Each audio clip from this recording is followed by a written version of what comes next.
മുനമ്പം സമരക്കാരെ കയ്യേറ്റക്കാരെന്ന് അധിക്ഷേപിച്ച് അഖില കേരള വഖഫ് സംരക്ഷണ സമിതി. ആ മുസ്ലിങ്ങൾ ആരും മുനമ്പത്ത് ഭൂമി വാങ്ങിയിട്ടില്ലെന്നും മുനമ്പത്തെ ഭൂമി തിരിച്ചുപിടിക്കണമെന്നും ആഹ്വാനം. 138 പേർ മാത്രമാണ് അവിടെ സാധാരണക്കാരായി ഉള്ളുവെന്നാണ് അഖില കേരള വഖഫ് സംരക്ഷണ സമിതിയുടെ അവകാശവാദം.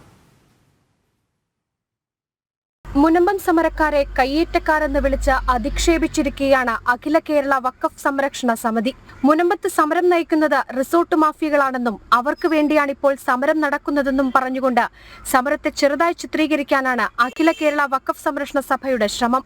മാത്രമല്ല 138 കുടുംബങ്ങൾ മാത്രമാണ് സാധാരണക്കാരായിട്ട് മുനമ്പത്തുള്ളതെന്നും അവരുമായി ചർച്ച നടത്തി അവർക്ക് മാത്രം മറ്റൊരു സ്ഥലം കണ്ടെത്തി കൊടുക്കാനുമാണ് വഖഫ് സംരക്ഷണ സമിതിയുടെ നീക്കം.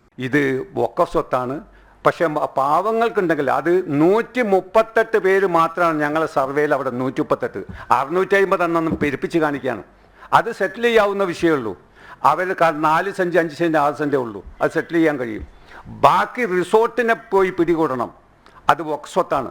അതവർ വാങ്ങാൻ പാടില്ല, കൈവെക്കാനും പാടില്ല. അത് വഖഫ് സ്വത്തായി സംരക്ഷിക്കേണ്ടതാണ്.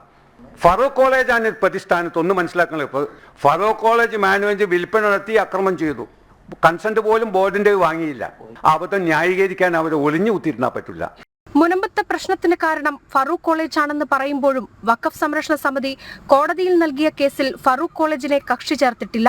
വിഴിഞ്ഞത്ത് നേട്ടം കൊയ്ത ഒരു പ്രത്യേക ക്രൈസ്തവ വിഭാഗമാണ് മുനമ്പത്തെ സമരത്തിന് പിന്നിലെന്ന് പറഞ്ഞുകൊണ്ട് ഒരു വിഭാഗത്തെ കുറ്റക്കാരായി ചിത്രീകരിക്കാൻ ശ്രമിക്കുകയാണ് വഖഫ് സംരക്ഷണ സമിതി.